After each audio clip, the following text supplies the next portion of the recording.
drippin' like me. No, bitch can't drip like this.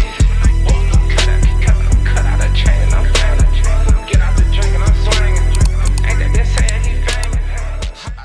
What's up, guys? We are back with another episode of the Mildly Insane Podcast. Thank y'all for tuning in. Today, we on some chill shit, to be quite honest. Like, me and Kristen been knowing each other for some years. This is very, like, impromptu. We just want to talk shit about some topics. I mean, we're going to cover some, some serious stuff, too. Yeah. Quote, air quote, serious stuff. But yeah, this is gonna be like a free flowing conversation. You know what I'm saying? Like we can veer off the beaten path if you want to. We can do whatever we want to do. So the first thing I wanted to ask you was because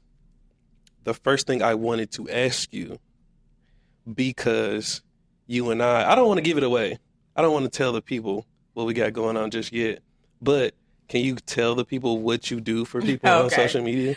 So I'm a business coach. I help people grow and develop their businesses. People come to me when they're struggling. People come to me when they want to develop something new, want to grow just in general. So I help them do that. And my specialty is social media and creativity. So I help people create like any type of creative strategy. How long have you been doing the coaching? Yep. I've been doing coaching for about 10 years because I realized the other day that, no, it hasn't been 10 years. I graduated high school in 2010, so it's been 15 years since I graduated high school. So I've probably been doing it about 9 or 8 years. Okay. And how'd you, get into social media, specifically coaching? Well, I got into social media because every social media that came out, I always, did it. I always joined it. I always was a part of it. And then after that, just being really good at it. I did YouTube for a while, and then after getting tired of doing YouTube, I started doing Instagram when it came out. And when Instagram came out, I started getting poached by like hair companies to do reviews, stuff like that. Started my own business. I was probably one of the first people to have like 50,000 followers on Instagram when that whole thing was going, and started that page and sold that page like a dumbass. But anyway, did that, and then after doing that, I just kind of like started helping people do their stuff. How does buying somebody's social media work? Like, obviously I understand the premise of it, but somebody poaches you. Do the followers typically stay with their page? Although they'll probably stay. They'll with that page, I grew it to 50,000, and it probably now it's probably 30,000 on that page. They'll probably either leave or people depending, if you have a K behind your name, more than likely 1,000 people are going to deactivate their Instagram pages a day. So they continue. That counts as an unfollow. You said if you have a K? Yeah, if you have a K behind your following. What is it? Oh, okay. Yeah, 10K, 5K. Yeah. There are a huge amount of people that are constantly deactivating. I used to be one of those people. So, yeah, I know. Yeah. Annoying. I always do. Why is it annoying? That people constantly go back and forth and deactivate their Instagram page? Because it's because are you having a mental health crisis? For me personally, it was just mostly it was because I was overseas, and it was just hard to watch people living their regular lives while I'm not. Delete the app. No, it's not good enough. I don't even want, at the time, my process was I don't even want people on my page. Okay. Because I don't want because sometimes you go on a person's page and you be like, damn, they ain't posted since 2022. Why am I even following you? No. You're not active on here. No. I think people do that. No. If you go, especially dudes, if a dude go on your page and you ain't posted in 2 years, a nigga is not going to keep just following you. Y'all are weird. What am I following? You ain't posted in 2 years? Is there some people who, I've seen? A lot of people post on their stories. I don't post on my page a lot. I do now, but prior to probably 2 years ago, I did not post on that page a lot. There was nothing. I posted a lot on my story. If I go on your page and the last time you've posted a post, a real post, was 2022 and it's 2025, I'm probably unfollowing you. It's a bunch of mutual people that we know that do that. I'm pretty sure you're still following them. We'll talk about it later. Yeah. I would love to see that. Okay. I'm going to be okay. And I might contemplate unfollowing the ass. So thank you for pointing it out. Okay. No, he's not. What else are we supposed to do? Oh, so the people that are your clients, they're multiple streams of Income. businesses. Yeah. So multiple streams of businesses, a lot of different things. I mainly do hair and beauty, so it's a lot of people in the hair and beauty space. But I've had people that do candles. I've had people that shoot, just about everything. I really can't even think right now. I have a girl right now who's launching tomorrow. She does books. Like, she doesn't write books, but she does book accessories. That's a huge, big market. Yeah. Didn't know until I met her. T-shirts, boutiques, all types of different stuff. Just if you want to grow, period, I want to help you grow. So that's what if there is like a little tidbit that you could give away to people, what would you say is like the biggest thing that people struggle with growing there? Because I'm kind of struggling with growing my social media too. People don't know what to post. People don't know how to do social media, period. Yeah. The bio is an issue, and people think that bios are so pointless. They don't have a huge factor into how you grow, but they do. Instagram has a search engine optimization that's defined by words. So that's how it works. You have to have specific words and things like that in the bio, and people don't know how to do social media in general. So when you don't know how to post to get people to engage, or there's no call to action in the post, or you're not mapping out the content so that you can make the goals. A lot of people post just to post. People don't post with a goal in mind. So, for example, you posting a podcast snippet. What do you want that podcast snippet to do? Yeah. That's what you have to think about first. Okay, I want to post something that does this. Yeah. So now I know what I want to post. Yeah. And people don't think about that. People just post because they think, oh, if I post, then that's enough. That's not enough. It has to have a goal in it. Yeah, I definitely think I'm like still on that way. Well, I'm learning, you know what I'm saying? Yeah. Like I understand that I'm not going to know everything day one. And you're also not going to know everything learning yourself. Yeah. You know what I'm saying? You need somebody along the way to kind of like show you, especially somebody who is experienced in the field, like, hey, do this instead of this way or whatever. Like, somebody just sent me a video not too long ago about how to post YouTube videos and when to post, and you know what I'm saying? I won't give it all away on here at this moment, but just there's like a trick to it. You know, not a trick, but there's a method to it. There's a method to when to post, how to post it, how to list it, all that, you know, all that good stuff. It's deep. It's not a one time quick thing at all. Yeah. When you started your own business and, you know, growing in the hair space and all this stuff, did you immediately go into 100% entrepreneurship, or were you still like working while you were doing that? I started entrepreneurship. Okay, so when I started doing YouTube right after I got out of high school, and in my little college days, I started YouTube. Then people started asking me, hair companies started asking me, could I do like reviews on their hair?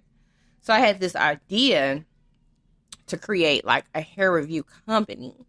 So I was like, okay, if I would create a hair review company, I'm going to poach my friends. Me, Zierra, Danny. We're going to do reviews for people, and we're going to do these reviews, and if they want one with me particularly, they have to pay more money. So I was doing the YouTube. I was doing that. I was working at FedEx because my mom was like, I had to have a job, unfortunately. So I was doing that, and then they started paying me a lot of money. And back then I was living with my parents. I didn't need money. I didn't need it. So I was just like spending it on pointless crap and stuff like that.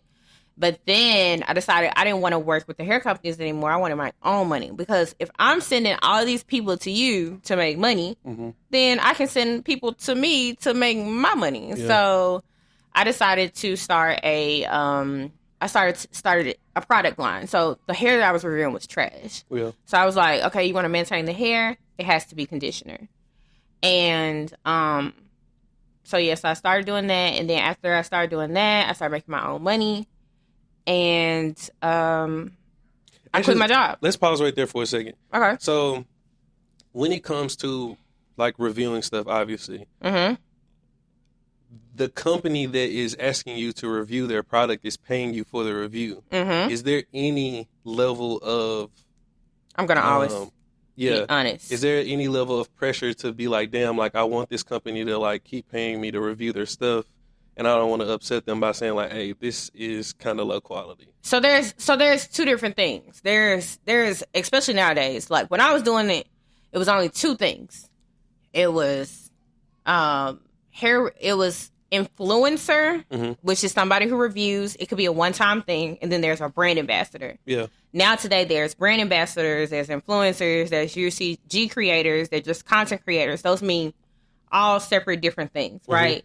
So then, if you're a brand, I was a brand ambassador. So a brand ambassador signs an agreement to have a policy basically saying that you're going to put out a good review. Okay. If the product is not good, you're going to tell the, person or whatever that you're having issues with the product. They're supposed to see the product again. Okay. Back then, being 20 years old, or however old I was, I don't even think I was 20. I probably was like 18, 19. I was a little bit special, so I thought that all I had to do was put out good reviews so I can continue to get paid. What I was receiving was most definitely trash. Yeah. Nobody should have had that in their head, but I didn't know that then. Yeah. And the reason why I stepped back from doing it altogether was because people were constantly emailing me or messaging me on Instagram and saying, hey, this hair is terrible, this hair is terrible. And I started feeling bad. I was like, I can't be responsible for all of my followers who I've made connect with me on this such personal level, purchase this hair. Yeah. And I'm like, nah, I'm not doing that. So. Yeah. Yeah, I always feel like, obviously, I don't have any brand ambassador or, deals or anything like that yet, but I was like, I'm pretty honest. And for that reason, I would never want somebody to go get something because I said, hey, like, this is what I'm on or this is what I'm using, and knowing that's not what I would use. Yeah. You know what I'm saying? And that's what, like, I get brand partnership emails all the time that I ignore because that's just not what I want my page and stuff to be about. Like, the money might be good, but I'm not going to, like, I get, like, people sending emails about sex toys all the time. I might be using sex toys, but I ain't going to tell y'all. That ain't none of y'all business. So I just won't be doing a sex toy partnership. So, at all. Yeah. An idea that I had a few years ago was, like, a lot of dudes aren't into, even in today, like on a grand scale, a lot of guys aren't into skincare. And so I had an idea of kind of creating what you just talked about, like a product review page where I used different skincare products for a week, a month, and I gave like an honest review on it. You know what I'm saying? But I was just like, I kind of sat back and thought about it, and at the time, it would have just been one, time consuming, and two, it would have taken kind of like a lot of money because starting off, you're buying those products out of pocket. You know what I'm saying? Or at least I would have because, I didn't have the following to have. Mike, you definitely should do that. You do have good skin. Thank you. You do have good skin. You should do that. We can talk about how you can do that on the cheaper route. Okay, bet. Because you can start off with something simple like I might edit that out of the pod thing because I don't want nobody to take my idea. No, for sure. Like, let's talk about that shit. Let's get that shit on the road. For real. That's a good idea because men influencers are up on the rise. Like, people gonna pay. You gonna make a lot of money. And you're not ugly. It's a field that's like kind of still untapped to a certain extent. You know? No, for sure. And then like you saw that dude who was putting his face in water and running shit. Yeah. He's ugly to me. And he's out here making plenty of brand partnerships for just running and putting his face in water. Obviously, what he did was clickbait, but it worked. Was it? You don't think he living that lifestyle? Fuck no. Why not? Absolutely not.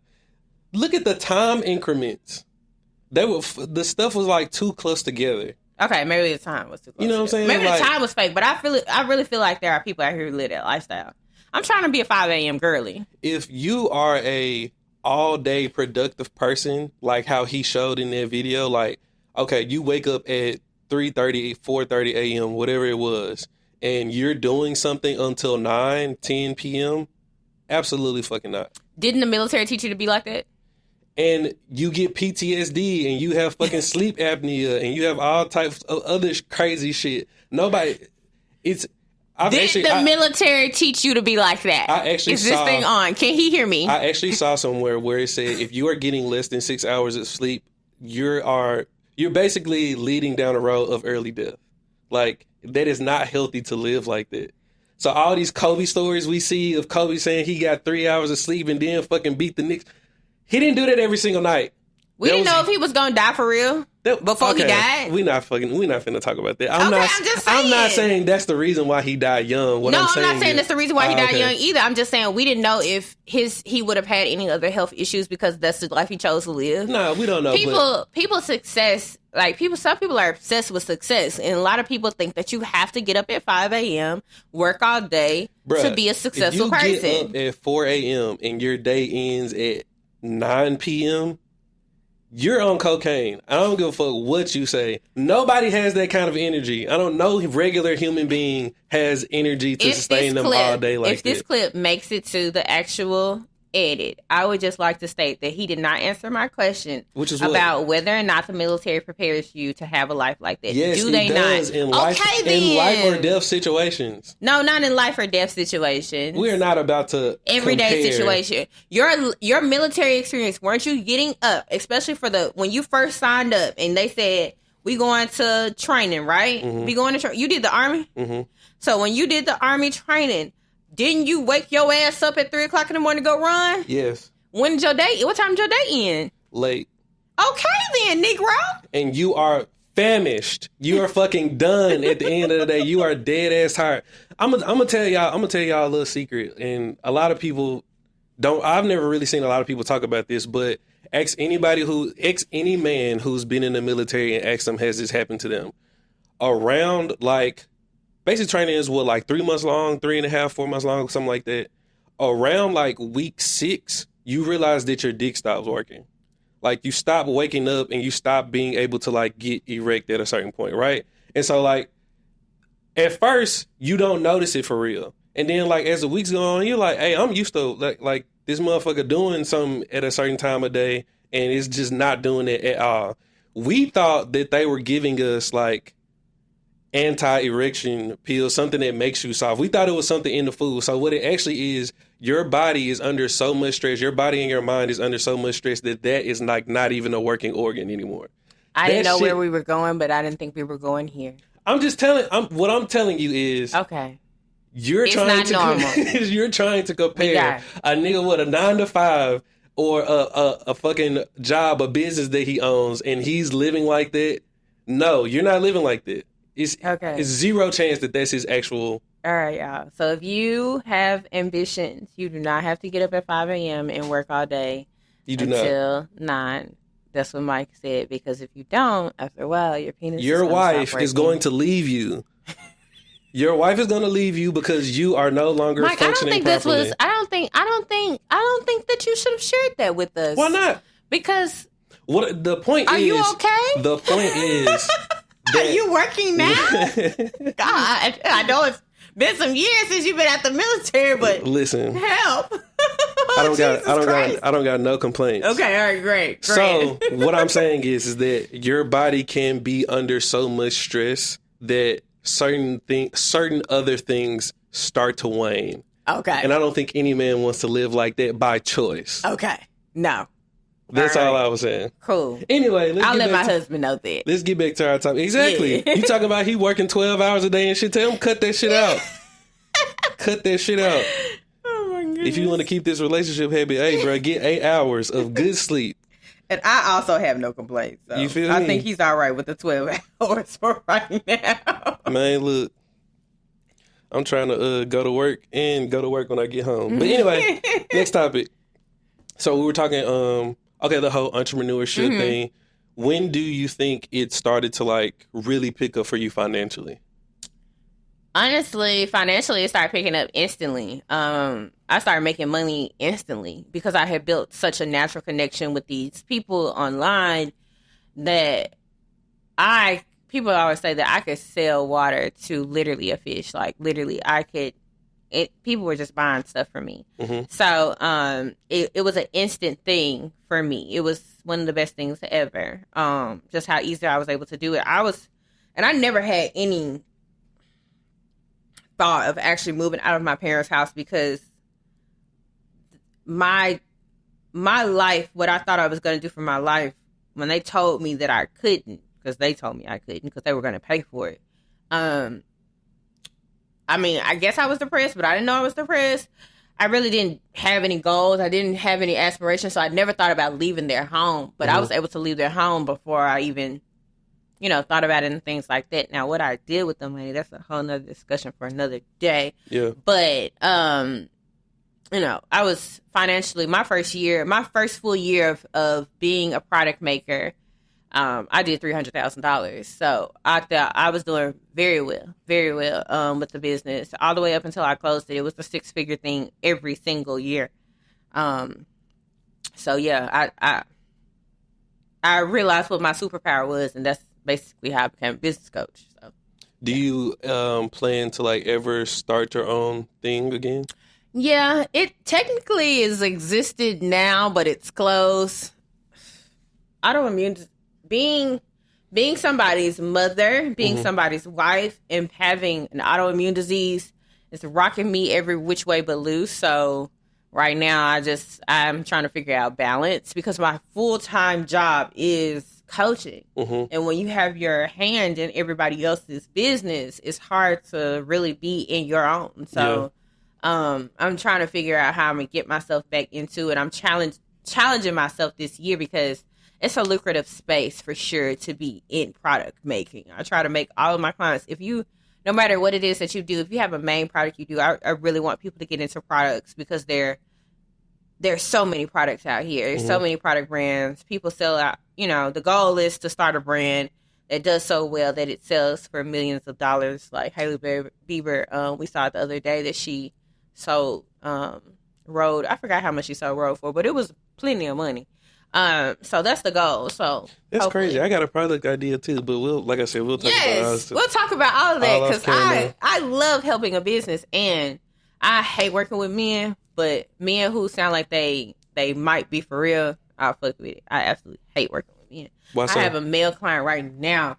I cannot wait until I get his shit good and together because y'all are awful to work with. Y'all say y'all want businesses, but y'all don't, and y'all also are not aware of the things that it takes to do social media. It's either corny to you or it's stupid, and it's a constant challenge on a daily basis, and men will throw money. Like, my client, he just keeps giving me money just so I can take care of it. You do it. And every male client I've ever had, basically, that same type of time. Yeah. And that's not...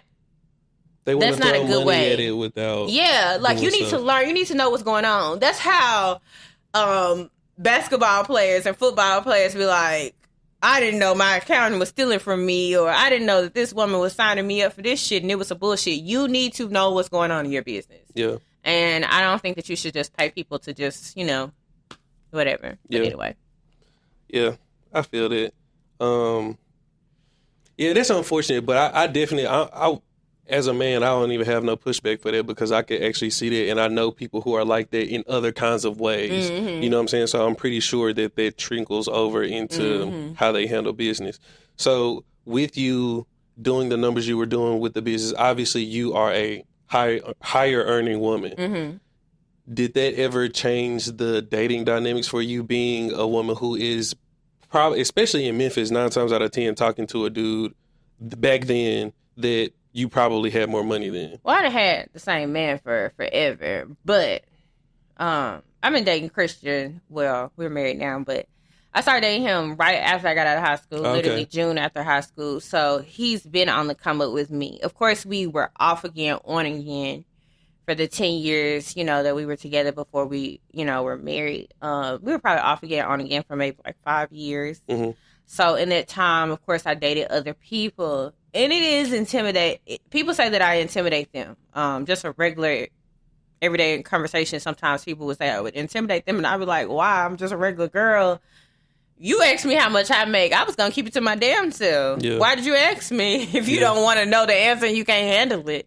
But during the time, a lot of people that I know, men-wise or whatever, my age group, everybody worked, and I wasn't. Literally, I was probably the only friend I had that was an entrepreneur. They were probably doing hair. And so everybody else was working. So that was just really hard to get people to understand what I was doing, because I was taking a leap of faith that a lot of people weren't willing to take Yeah. at my age. And even till this day, a lot of people aren't doing it. So, yeah, it was hard at first, but, you know, Christian was cool with it, my husband, so.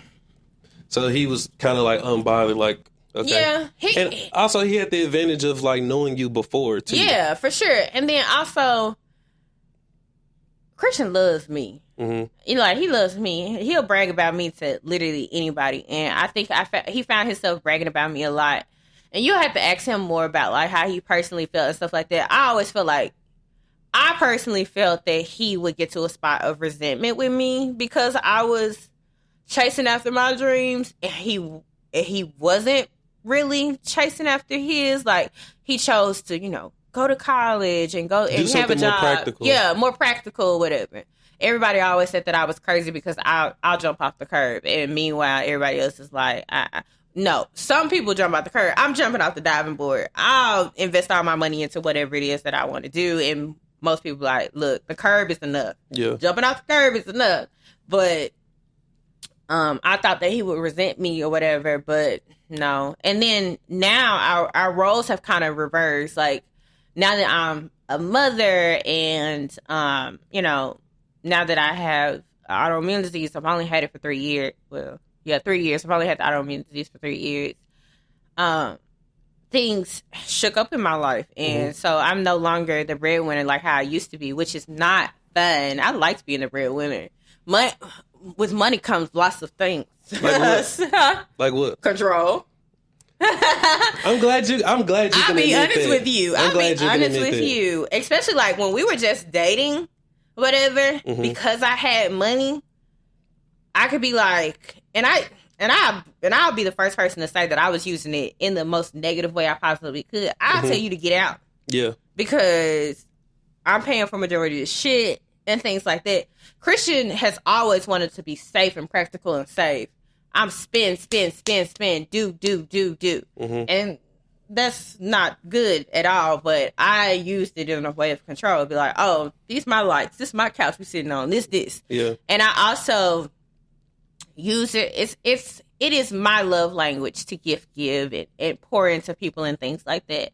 I would buy Chris stuff and I would take it from him just because I was upset. Do you think it's wrong when men do that? Hell no. Okay. I mean, I'm not gonna say I think it's wrong when anybody does it. How about that? Let's do it. Because you shouldn't use money as control. You should not.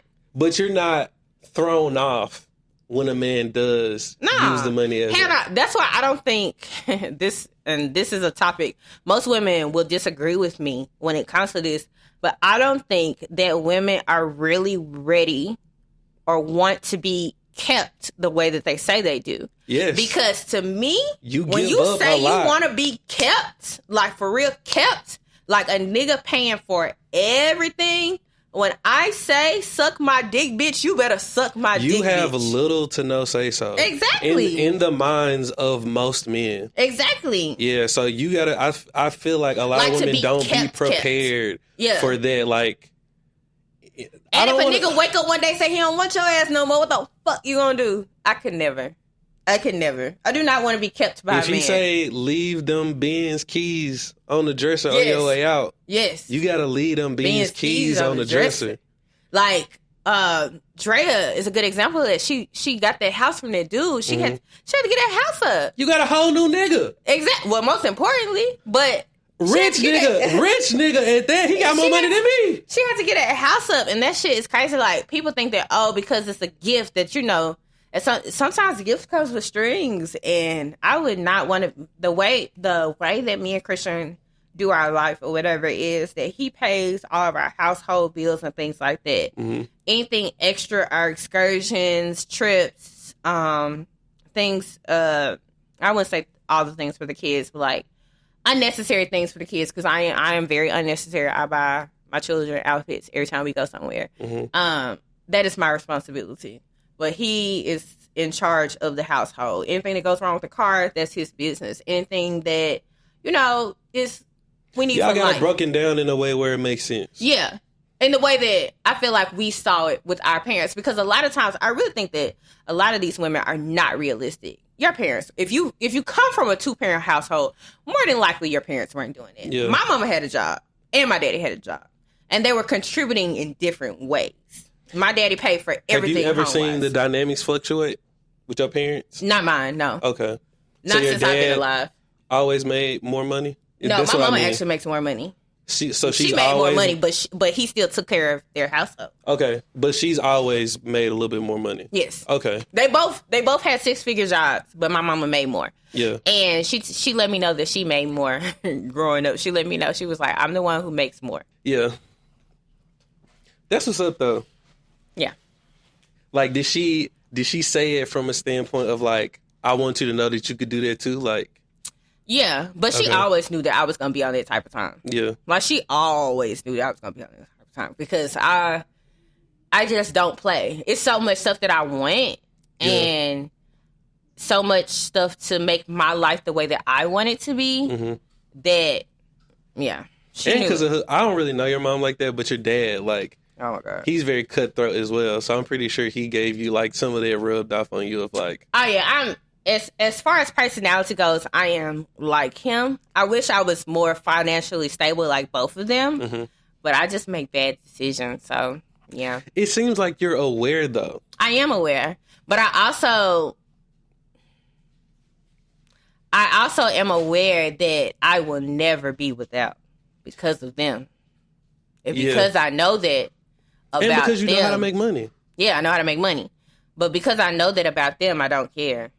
I'm okay with... That's terrible. I know it's terrible. I know it's terrible. I should care, but like, I know that the way that I live, I know I can live way better. You know what I'm saying? Like, my car, it's raggedy. I know I could be driving a way better car, but I don't care. So you just be like, whatever. One day I'm going to have a way better car, but like, I'm comfortable with living below my means, I guess you could say. What's your materialistic, like, What's my thing? yeah, like if you had $10 million tomorrow, Oh, $10 million tomorrow, I'm buying a car. That's going to be Okay. the first thing I buy. But I don't care about cars like no, that. what's your thing? My that, thing like, is tech shit. I love Okay. tech shit. I have every Apple product there ever has been. Okay. So, like, I'm going to buy computer. And I also like TVs. Yeah. TV, computers. So any electronics, Any electronic. I'm buying all the electronics. Like, I have 2 Apple Watches currently. Why? Can't wear 2 Apple Watches. Can I tell you the last time I put mine on my arm? 3 weeks ago. Yeah. They're It not died like- in Chattanooga when I went to Chattanooga 3 weeks ago. Yeah. So, And that, to me, they're one of the like weakest. oh, please don't do that. Get a Garmin. No Apple slander. Get a Garmin. No Apple Get you slander. something that lasts No Apple days slander. on the battery. Now No you have Apple to fucking slander. charge Apple No Watch every day, every other Apple day. Slander. It's not slander. Do you think Here. Apple Watch is the best tech watch out? No, but Okay. I love Apple products. You're a slave. Kanye Unfortunately. told us about niggas like you. Unfortunately, but yeah, I like tech stuff, and Stop I got being 2 a slave I have to 3 these Sony products. cameras. I have 3 Sony cameras. We have 3 Sony cameras. Mm-hmm. I like stuff like that, and I like baby tech stuff because now I have children, so Yeah. I buy tech stuff for children and stuff like that. But other than that, like, I like shit. Yeah. This is like very, very far fetched. You might not even be like hip to this, but like, have you been paying attention to the Travis Hunter stuff and his wife and him not signing the prenup and all that shit? He didn't sign a prenup. They don't have a prenup according to news.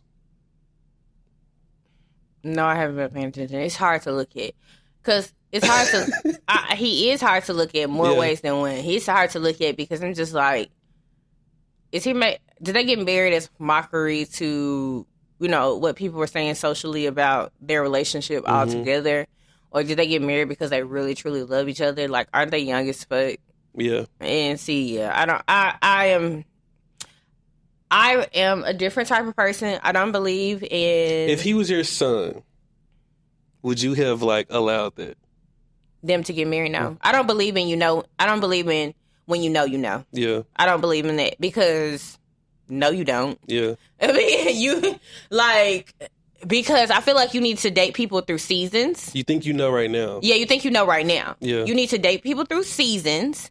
If that's what you're doing, then that's perfectly fine. But I believe that you need to date people through seasons. I don't think that dating somebody is a year is enough to, marry somebody.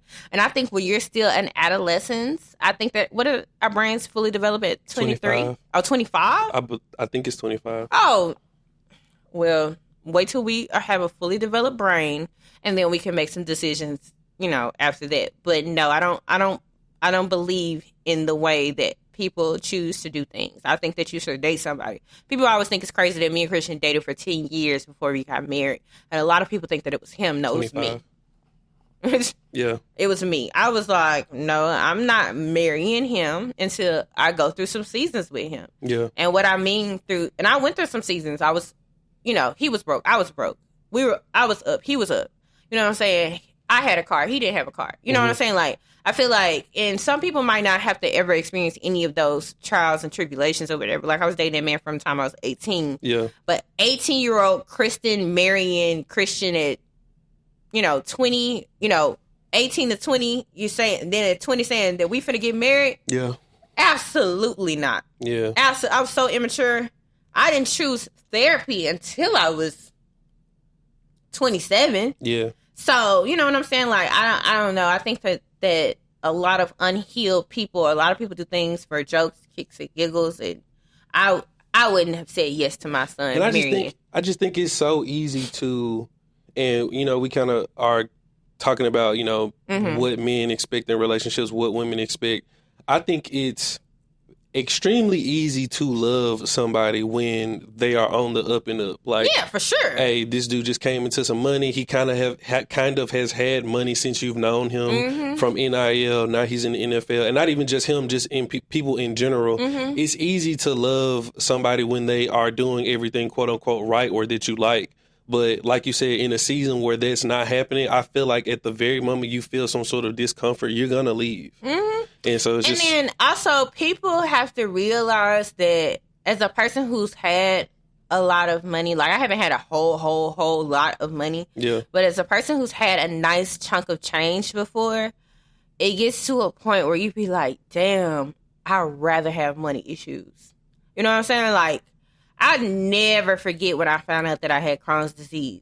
And our bills were paid. We weren't having any money issues. We weren't having any issues in our relationship in general. But then I found out that I got an autoimmune disease. And autoimmune disease tests every part of your relationship, right? Or being sick in general, cancer, anything that happens or whatever that could shake it up that's not money or whatever. You have to literally learn how to be able to love somebody in any condition that they're in when they don't even fucking love themselves, when they're struggling with that part. So if you haven't experienced that or you haven't gone through those trials and ups and downs or whatever, it just makes life fucking hard. And I just think that people should think about that, because certain things that are not, money is the biggest reason why people get divorced, but there are other reasons why people get divorced. Now it's being found out that people are getting divorces because they weren't being loved the way that they wanted to be loved. And nobody ever, raised their hand and said that or whatever, because, you got money. You should be fine. You should be happy because you got money. Yeah. But sometimes money is not everything, because you can be miserable every day when you have money. But one of the comments that I strongly dislike when I see it on social media or when I hear somebody say it is, two people break up, they get a divorce, whatever the case is, and they instantly be like, oh, she's so beautiful. Like, how could you let that go? As if being beautiful is like the thing, the only thing, the greatest thing that you could be as a woman in a relationship. And like, how could he possibly have let her go? And it's just like, that's so dismissive to a person being a fucking human being. Yeah, like no, for sure. And then most important, who cares that she pretty? Like, your brain, like how you think, how you talk. I could not. Like, some of the conversations that I've had when I was going through my, what I like to call my hoe phase, and I don't mind saying it. When I was going through my hoe phase, when me and Christian was on a break one time, and I was literally just saying, you know what, dapping up tens and just talking to their ass for whatever reason. Some of these niggas, I was just like, you could have a nice car, you could have a nice job, but what you're talking about is killing me. You're an idiot. Yeah, you're fucking stupid, bro. I don't give a damn. Like, that's one of the reasons why I was like, Christian is for me. Mm-hmm. The conversations we have, the connection we have, the mental, all of that, whatever, is more. I will live with that man in a shack. Not under a bridge, but in a shack. Yeah. I would live with that man in a shack because, like, at least I have fun in that motherfucker. You know what I'm saying? Like, it's a lot that, you know, people, you have to bring to the table and stuff like that. And then most importantly, will a person take care of you if you down? Yeah. Like, with the whole Travis thing, like, if that man gets injured, you know, will she be there to take care of him and stuff like that or whatever? Because there's a lot of people. I've seen situations where people have been in accidents and stuff like that or whatever, and people mentally. And that's why I was like, No. man, everything is a slippery slope. Everything is a thin line. And it's like, I definitely don't encourage people to get into a relationship on some trauma bond shit. No. But people do that all the time, though. But I do think that, especially for the man, it is like very important, and it's like almost, it's damn near required that at least I know what your character is going to be when shit ain't all peaches and cream. Mm-hmm. You know what I'm saying? And so it's like, do niggas want to be broke, and do we accept the baddest bitch in the world to talk to us while we broke? Obviously, no. You know what I'm saying? But it's like, I don't want the baddest bitch in the world to only want me because I can provide all these like materialistic and tangible things. No, a lot of these bitches. You know what I'm saying? And so it's just like, I would much rather somebody come into my life and a woman like me for me being a person. Like you said, I'll live in a shack with you. You know what I'm saying? Like, if everything else went away, I like you as a person. And I think that's one of the things that's like the biggest struggle in dating today. It's just that it seems like everybody's dating for tangible resources. No, for sure. And it's like, it's not real. You don't even, fuck love.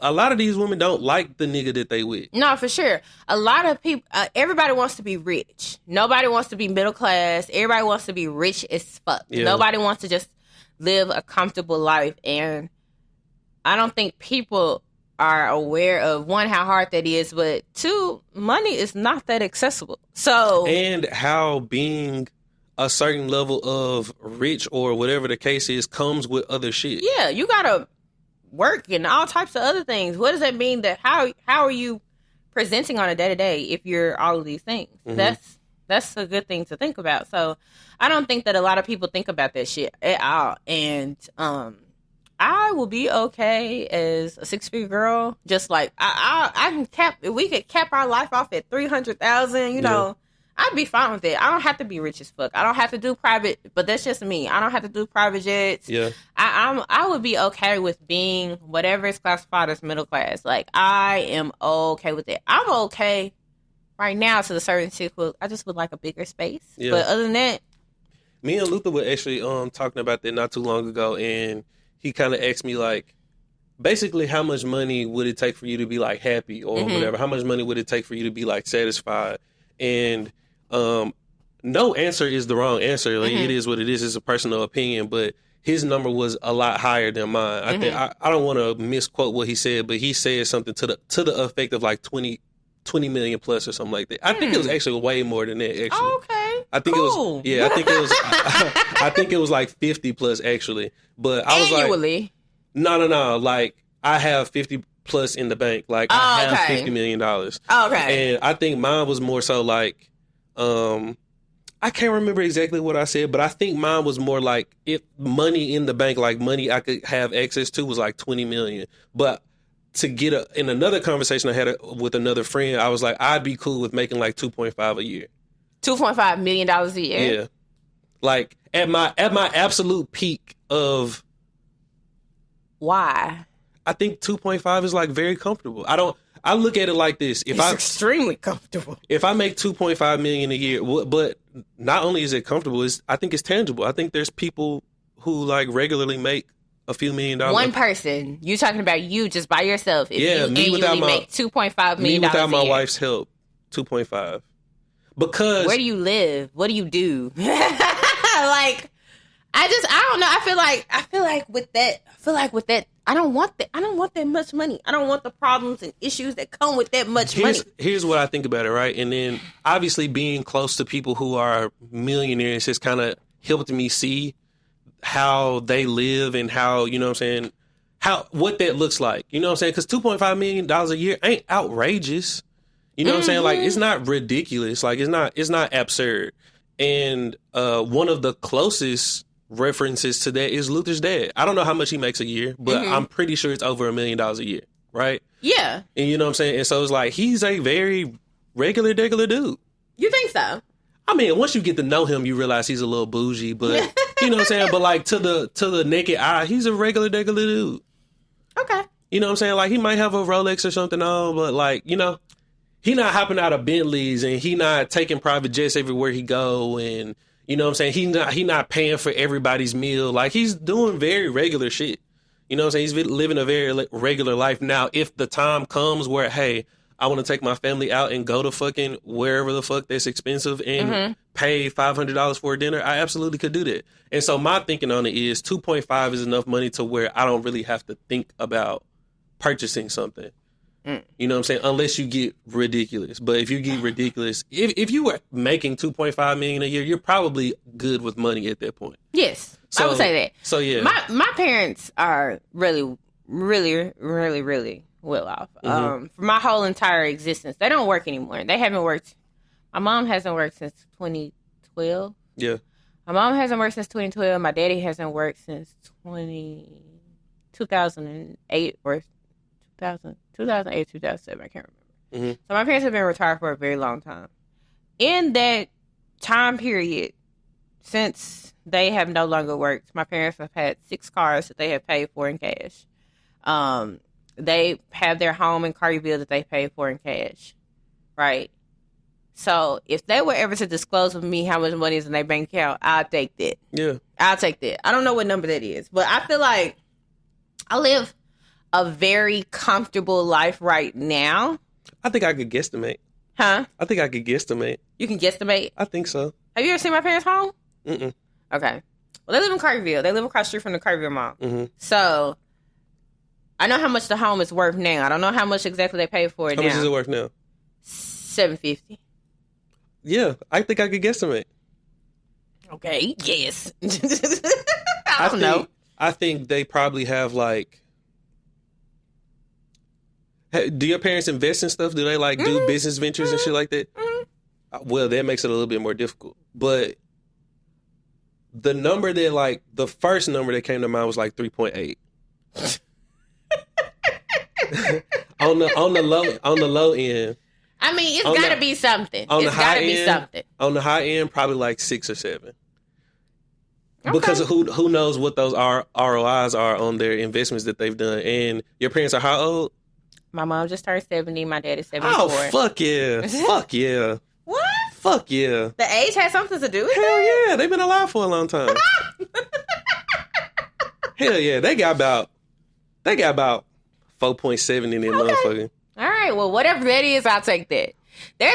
When the time comes for that inheritance to come, we're going to revisit this conversation and we're going to be like, they hey. have to die for that to happen. I said, I mean, obviously life is gonna life. Like, yeah, when life happens, we don't want to see our parents go, but realistically. But yeah, I don't know. I used to be so high maintenance, and now I'm a little bit lower maintenance. I feel like there's some things that I want, but I don't know. It's just somebody could just watch these kids. That would be enough for me. So like, you know, I'm trying to think about like all the things that I want. And I think one of the reasons why I say I don't want too much money is because if I think about like what you said about Luther's dad or just think about my parents and stuff like that, they have financial advisor, how often they were meeting with that man. That shit just seems exhausting. And then like Luther's dad investing in businesses and stuff like that so you keep your money in flow. That shit seems exhausting. Could Kristen do it? Hell yeah. Yeah. But me, like people ask me all the time like, oh, Chris, have you thought about getting into trading? Have I ever thought about getting into trading? Have I ever got into I thought about getting into all this stuff. I'm like, my brain is the capacity for information, like shit like that. Like, I don't want to learn how to do shit like that. That actually is like a very good representation of why being in a relationship is so good. Absolutely. Because you have a whole other person who can figure that shit out. Way more other information than you know. Christian invests. and stuff like that. Like, he invests. He has the investment accounts and stuff like that. And I'd be like, do not ask me about this shit. Yeah. Because I don't want to know. Yeah. I really don't. I really don't. Like, I do not. And I told him, as long as he don't switch up on me, I won't switch up on him. Yeah. The fuckers, no, I don't want to. Too much. Do you think that, because we're talking about power dynamics and relationship roles and all that shit, do you feel like, because you be on social media, Mm-hmm. do you feel like there is an attack on black masculinity? Yes. Bitches are constantly, and I do mean when I say bitches. Bitches are constantly saying this is gay, that is gay. Like, niggas can't do shit. Yeah. Like, y'all can't do shit. And they be feeling like that. The issue is that, like, okay, if it's just a social media joke, cool. Like, you know what I'm saying? Whether I think it's funny or not, cool. It's just a social media thing or whatever. Mm-hmm. But I think that the issue started coming when women actually think like that. Mm-hmm. Like, they're dead ass. Like, it's no longer a joke. Like, they Christian really has a feel nose like ring, and people like this gay. Yeah. I'm like, okay, cool. Yeah. Fine then. You got a nose ring because I asked him to. I thought it was cute. I like niggas with nose rings. A friend of a woman that I was talking to said she felt like a man going to the nail salon was gay. Why? Because I want to be groomed and I don't want to be She dirty. just I don't said have this. dirty hands. That And this shit is dumb as fuck. Yeah, like, she has a very extremist mind. Oh, okay. But, you know what I'm We'll go saying? off, sis. But the point that I'm proving is there are women who exist that actually feel like that. Yeah. You know what I'm saying? And again, people are not going to agree with me. A lot of people are not going to agree with me. But I think that we, as black women, are going to get to a point where we're going to look up, and so many black men have either said, fuck us all together as black women, or going to start killing themselves because we have put so much pressure on black men to do A, B, C, D, E, F, G, and literally no pressure on ourselves to do shit. And that is somebody might hear that and think that that's extreme, but that is a very real topic for sure. that people sweep under the rug and act like isn't happening. Men are killing themselves. Like, on a daily basis. Because this shit, like, I have never had the pressure to raise a family by myself, thank God. But we basically say, hey, go out there. And today, in 2025, in today's job market, what people are being paid in today's economy, go out there, make enough money for me to be able to maintain myself the way I want to maintain myself, so I can have kids and maintain them, that my kids can go to the best schools. Okay, because that shit is fucking high as hell. You got 2 kids, daycare for an infant. If you want to go to a good daycare that has no incidents or anything like that, $300 a week. That's rent. I've heard 5. Yes, some places are 5. Thank God. I'm free. But anyway, so, like, good schools, tuition. Me and you both went to private Catholic schools. Mm-hmm. So yours was cheaper than mine, but mine back in 2008 was $10,000 a semester. So you're telling a man to go out here and have enough money for your kids to go to a good enough school, buy all the groceries, buy you a Beamer, buy you this car, Tessie. You know, you want all this stuff, maintain yourself, and you want him to be happy in this economy. What the fuck is he doing? What the fuck is he, like, literally, for real? And I think that's the thing that we really don't think about at all, for real, because only 1% of black men, on the legal standpoint at least, are making millions of dollars. So, like, that's not a lot of people. That's not a lot of people. Even if you take it a step down and say 6-figure range, there's only like 10%. Exactly. So to be like, oh, we're gonna put all this pressure on a man to show up in this way and things like that, and think that in the back of his mind he's not thinking about offing himself every day, because that's some extreme pressure. Either you're not present for your children or your family and things like that, or you're not enjoying that shit because that shit is extremely strenuous. You're thinking about killing yourself, or you're thinking about going with a more or less maintenance bitch. It's a thought that I think about all the time, and this isn't a knock to women, or this isn't to say that like women don't have, you know, their own personal journeys that they go on and stuff like that. But from a worldly, social standpoint, women are given their worth and men have to earn their worth. And so, and I don't want to get biblical about it, but like Mary was chosen to be the son of Jesus, right? She didn't necessarily have to really Not the go son, through. the mother. Yeah. What did I say? You said the son of Jesus. Yeah, my bad. She was chosen to be the mother of Jesus, right? She didn't necessarily really have to go through anything to become that, or at least we don't know that story. Their story isn't told, right? Even Jesus himself, when he's born into the world, there's still like trials and tribulations he had to go through to get to the final point that he was supposed to get to, right? So as a man, there were trials and tribulations that he had to go through to make him who he was, to make him worthy, right? Whereas like from birth, women are a baby. You're told you're a princess. You're told you're beautiful. You're told this, that, and the third. You know what I'm saying? Like you're the prize, even though like, I don't really want to get into the whole who's the prize conversation because I think it's dumb, but it's like women are told they're the prize without being told why. It's just like, oh, you're beautiful, like you're worth so much, blah blah blah blah, and it's like, okay, why though? What makes you worthy? I think we're in a complicated space, right? Because like, I think we're in a complicated space because men don't like independent women. Men. It's just... I want to pause. I don't think it's that we dislike independent women. It goes back to what you said earlier. Women who are of a certain tax bracket use their money as a power tool. And it's like, okay, like you want me to be in a relationship with you and make X amount of dollars, and you want me to not use that as a power tool. But if I come into a situation with you and we're either equal or I'm a little under you, you're going to use that as a power tool. And so it's like, how is it cool on one end and it's not cool on the other? Yeah. You feel what I'm saying? I think that we're honestly in a space of just like everything is just honestly bullshit. Like I think because it's just hard. It's a constant battle of the sexes, and it just shouldn't be because, like, bruh, like... It's whack as fuck. Just, where did all these rules and regulations come from? Because I swear to you, like, at least with my parents... in population, we're lacking in marriages, we're lacking in two-parent households compared to other races because we're fucking arguing about money and shit. Yes, I wonder why the fuck, where did that shit come from? Like, where did the disconnect come from? Like, I don't know. I think it's social media and like comparing each other's lives and shit. No, well, I think it's definitely compared to other people's lives, but like that can't be the sole reason though. I don't know. Social media isn't the only. I don't think it's the only reason because I think it's just like I don't know. I think that there's a group of people in our age bracket that grew up without two-parent homes. So without having a two-parent home, without being in a two-parent home, you have an expectation of a fantasy that you never saw.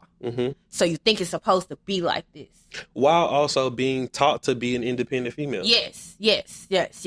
So it's just a big thing of confusion. Being raised by a single mother who kind of sort of either did make it without your dad or had to make it without your father or whatever, teaching you how to become a better version of what she was and not necessarily being even able to teach you how to interact with the man in a relationship because that's not something she ever did for a long period of time. And so it's just like raising generation after generation of independent women. And then like when it comes to the man thing of it all, that when your dad leaves and you're a boy or whatever, your grandmother or your mom or whatever, they start romanticizing you.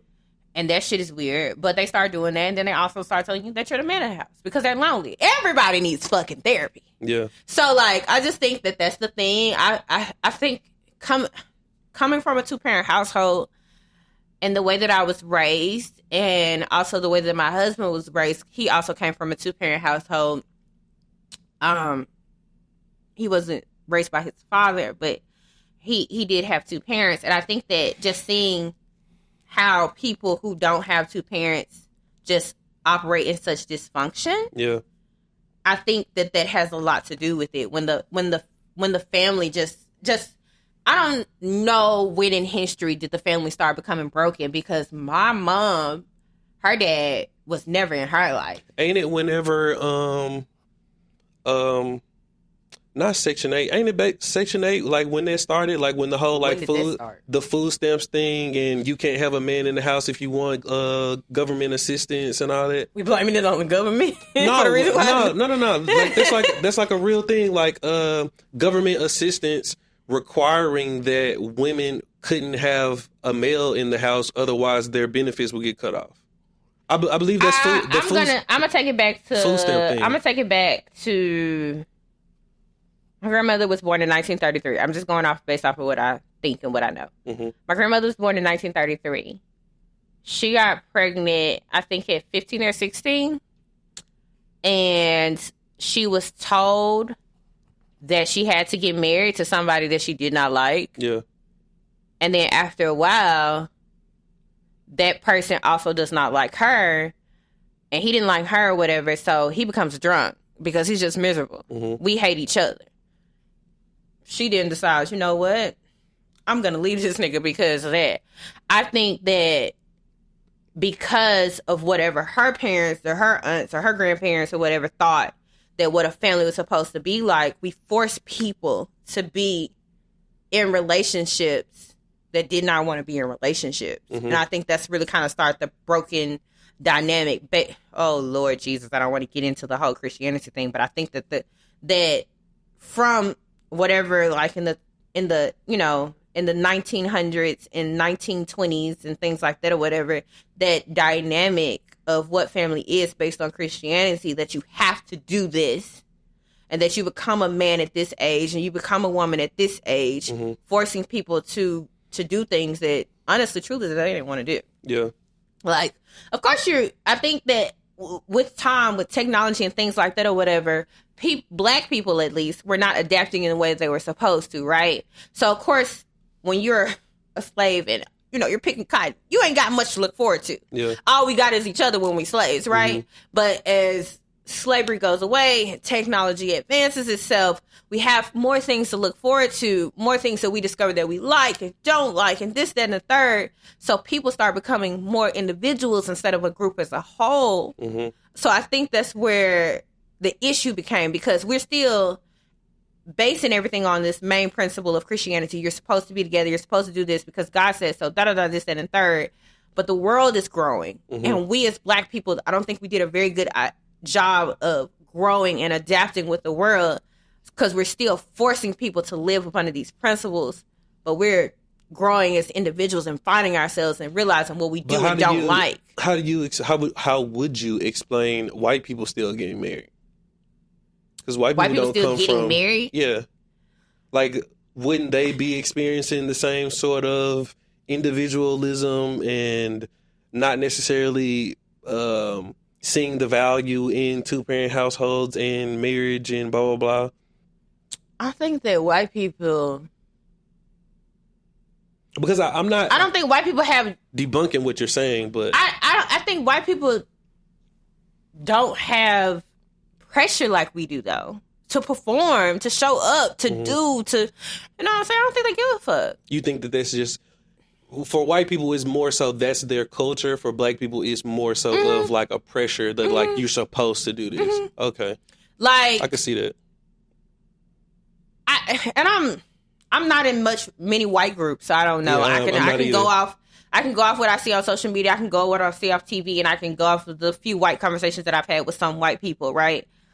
I think that they do things to be happy. Mm-hmm. We do things to get ahead and be what our definition of a successful is. That's a bar. I think there are more people, white people, that are happily doing crack in a crack house together and don't give a fuck. I think there are more of them doing that than us trying our best to be the best that we can be on a daily basis. Which, I mean, of course, it stems from, being told that we were trash our whole entire existence. So I get it. But at mm-hmm. the same time, like, I don't think the pressure has ever came out of us to constantly prove a point. I do actually agree with that. I do feel like that there's so much pressure as a black person in America to, like you said, perform or to get ahead or to attain whatever the fuck it is, to attain all these different things, where it's just like if a white person or a white couple, family, whatever, if they do that, it's literally because they want to, but it's because they're happy to a certain extent, and you know what I'm saying, this is just what they want to do compared to like, this is what I feel like I must do. Yeah, like I was having a conversation with a white person one time who saw me with I have 2 nieces and my 2 kids, and she thought all 4 of them were mine. And she was just like, oh, isn't it just such a beautiful thing to have children? And I was just like, absolutely not. Not all these kids. Because she thought they were all mine. I was like, I don't want to have all these kids. Like, and they just enjoy each other. You know what I'm saying?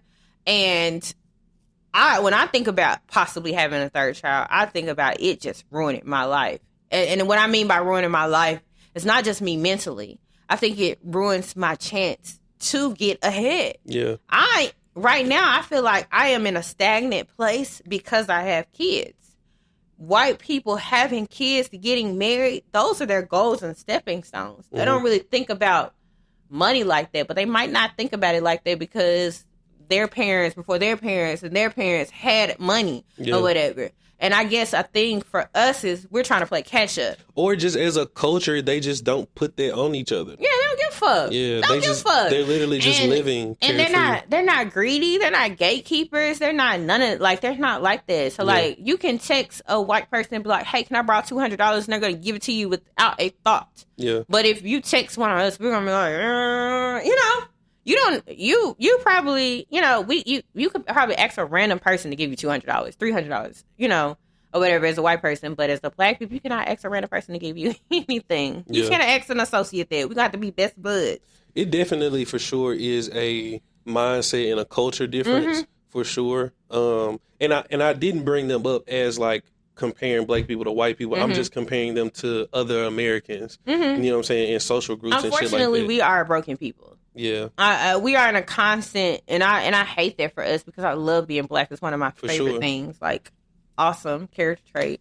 But we just are constantly in a battle within ourselves, and we just need to find ways to fix us. Yeah. And I think that's one of the things that we're just constantly trying to figure out.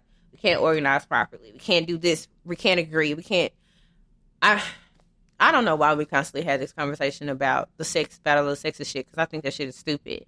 They're like, oh, if your nigga ain't paying bills, he a roommate. Or if you're not paying all the bills, he your roommate. I'm like, what the fuck? And I think you just said so much that I want to respond to, but I'm sorry. It's just like, nah, it's cool. It's just like why we keep having to have the conversation. I think one of the reasons is because we as a whole are not shifting our focus. And like you said, that coming from broken families and shit like that, and the effects that has on your mind as an individual person, I think it's hard to take somebody who's had a certain personal experience and be like, hey, maybe your parents, like you said, we need fucking therapy. Maybe your parents didn't necessarily have the best relationship with each other, have the most healthy relationship with each other. And there's some things that you can learn, but also unlearn and relearn from your experience with your parents or whatever.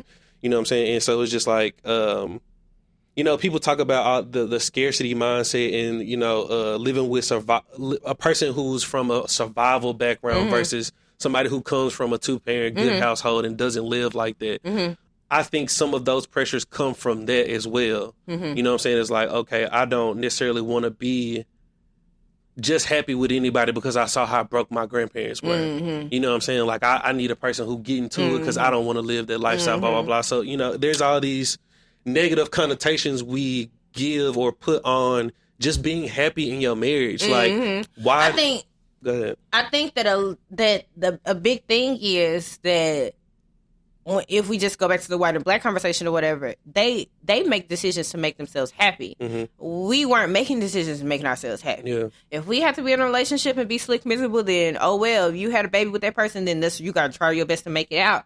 And I think the reason why there are so many absentee fathers who would go, and I mean completely absent, go, run away from the situation. You never hear from them altogether, almost like you were abandoned. Well, you were abandoned, a lot of people. It's because they weren't happy and they don't know how to communicate. I'm not happy or I don't want this because we were told that this is what we had to do, and we've always been told what to do, and now we're in that other space. You know what I'm saying? Like, there's like with my parents being so much older, my whole entire existence, even to this day, have always told me what I needed to do. They don't really believe in making decisions and choices on happiness. Yeah. What do you mean happy? No, you need to be able to do A, B, C, D, E, F, G.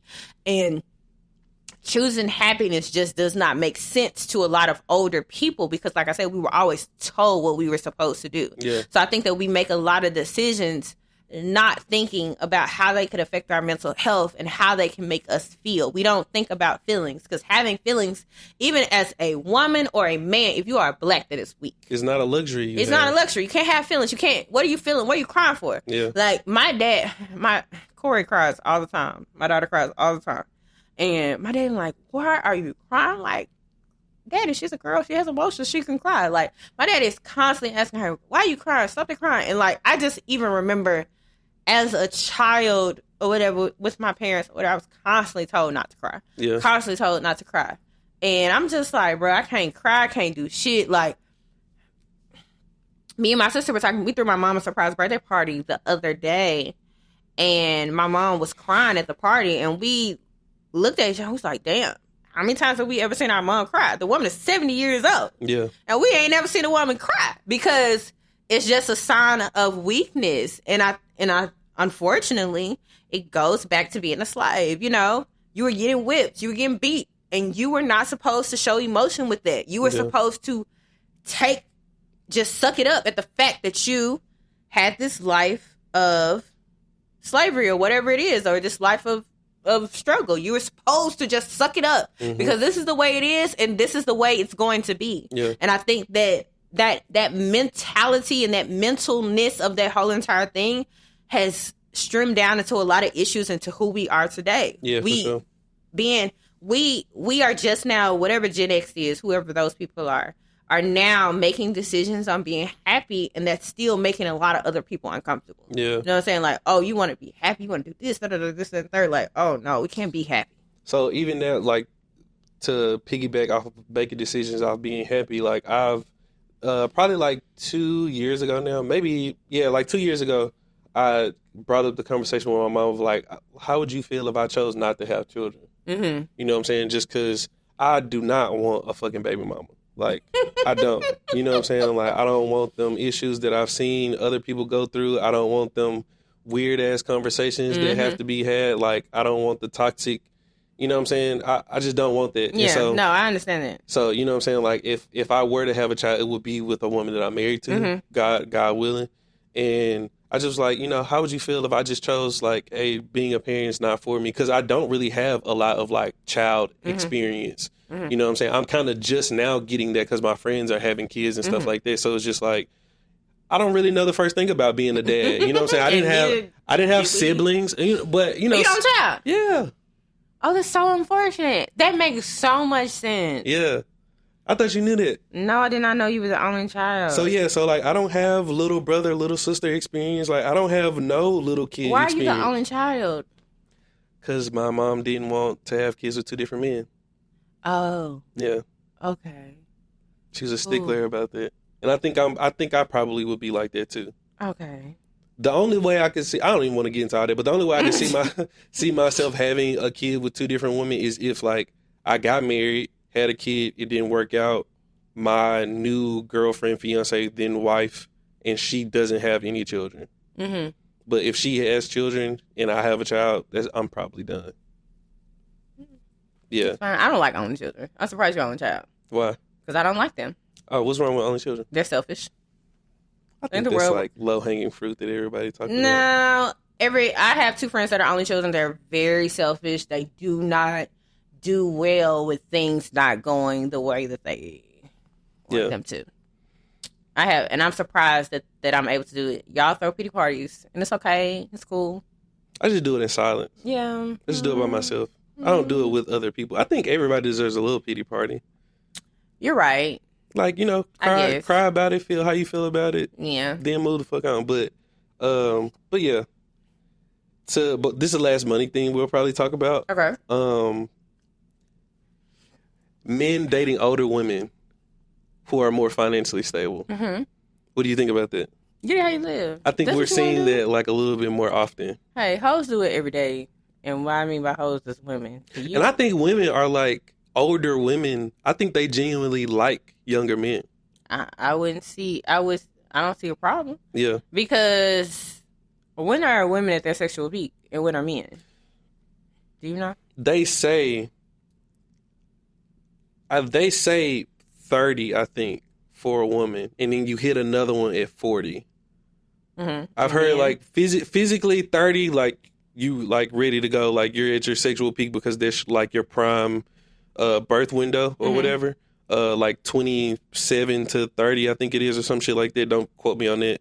And then you hit another like sexual prime at 40 as a woman. Mm-hmm. And then that lasts for however long it lasts, and then I think you find more menopause and shit younger. like that start I coming. think you find more younger men. I was talking to someone who was older, like in her 40s, and she was like, men her age have kids and will have like a 1-month-old or a 2-month-old baby and things like that. Younger men, there are more younger men without kids than there are older men with kids. Yeah. Don't nobody want to deal with this shit. So it makes sense, but I don't see it. I mean, if it's less problems, less strings, and all that will do it for you, go ahead. Do what you gotta do, Bookie. Yeah. Shit. If I wasn't married, I'd be going for some old. I think it's interesting. I've only dated women older than me, like substantially older than me. Substantially. So like more than 5 years older than me. Interesting. Twice. I'll ask you a question when the camera is off. Ask me. That girl I met that one time, she was older than you? I thought she was the same age as you. No, I said in my life. Oh. In my life, I've dated women who are 5+. Yeah. Okay. I thought she was saying all the time. Yeah. No. Hell no. I was like, cause I could have sworn that girl was older than you. one of my exes is like 3 years older than me, but that's like but I think that dating an older woman is just like it's like you get the woman that has like been through the other stages already. You feel what I'm saying? What other stages? So older women aren't necessarily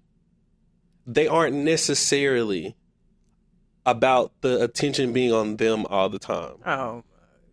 Nah, like younger women, like they're still in there, and I'm saying younger women, I'm talking about women my age, but younger women, they still very much like social media clicks mean a lot to them. Oh. Like having eyes on them. You heard Aisha Curry talking about like, oh, like, I want to feel sexy. Young girls want to feel sexy. They want to be on a boat. Everybody wants to feel sexy.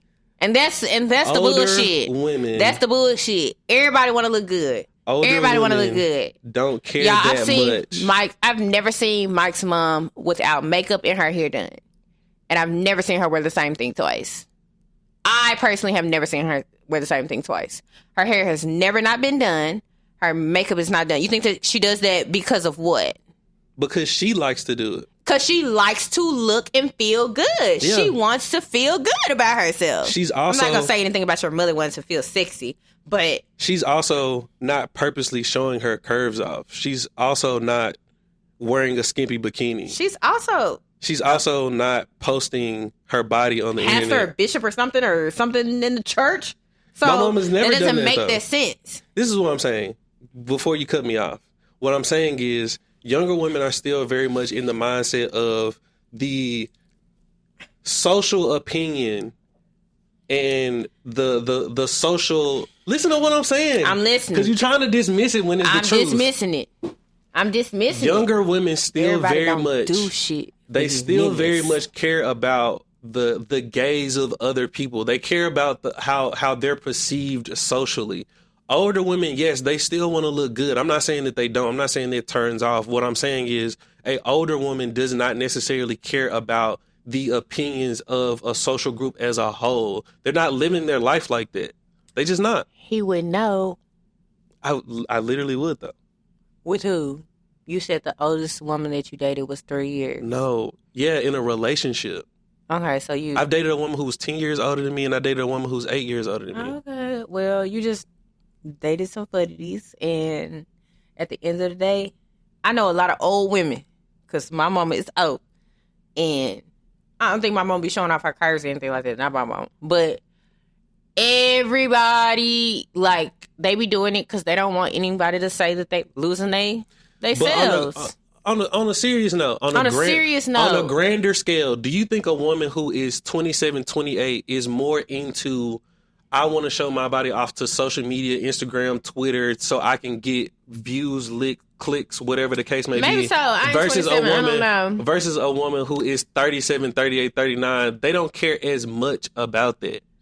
I mean, they might not be doing it for social media, but they might be doing it for their circle of friends. They might not be into social media like how we are, but they're definitely doing it for their social friends. As a man who dates women and has dated all the ringer of women, younger women give more a fuck about very superficial shit. There are lots of older women who give us a fuck about the same. I said on a grander scale, you need to go to the library to meet them lame hoes. The younger women care more than the older group of women. I'm going to introduce you to some lames, okay? Please don't. Because I know some who don't give a fuck. I know and seen some older women who are still very much trying to fuck. Like, please move to the side. Where's your daughter?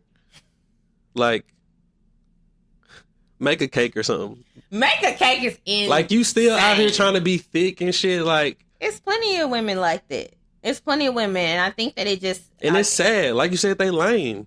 They weird. I'm going to show you to some lame hoes who are in that age group, who you said always, who care about it, who's in that age group, who don't give a fuck. It's some anomalies, and it's certain anomalies. It's a certain subgroups in every group. Subgroups. Okay, now you see how women dismiss what niggas be trying to say. Ain't nobody dismissing what you trying to say, but this one is totally like, I be agreeing most of the time. When you right, I'm with you. But it's plenty, like, all people, and that's the thing. All people, give a fuck about how they look and how they appear. Whether it's social media might be their place.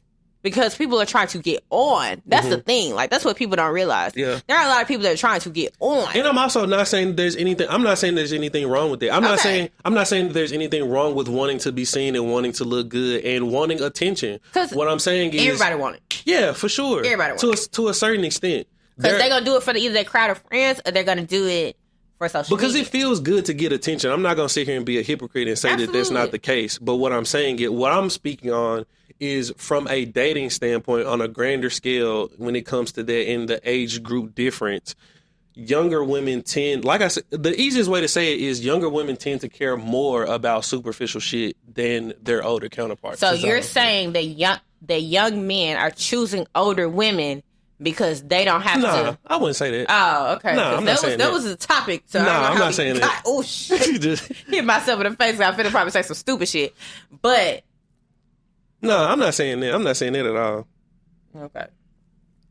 But since we're on the topic of conversation, the next topic is literally, is the black culture too focused on social media clout? No. We're not aware of how the white people are. So I'm going to say no. Yeah. And as someone who is aware of how white people are, hell no, we ain't focused enough. And to be honest, I think... And of course, everybody's, social media algorithm is different depending on what you're interested in or whatever. But I think, honestly, we're actually going the other way. You know what I'm saying? I actually feel like we're in a space where we're actually starting to have more intellectual conversations on the internet.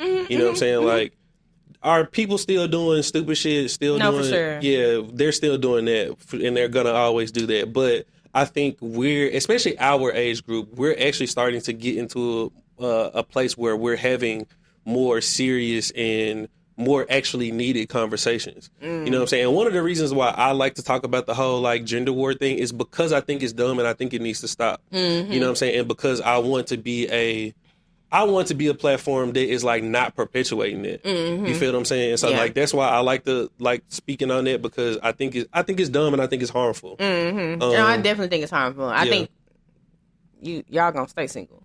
That's how I feel. I feel like we keep putting these stupid ass standards or whatever on each other, and we're gonna stay single. But I think when it comes to social media, depending on how like what your what your outlook on it is or whatever. If you're doing it for the bag, then go ahead. But if you're doing it strictly for attention is a serious drug. Like, it is an issue. It is an issue.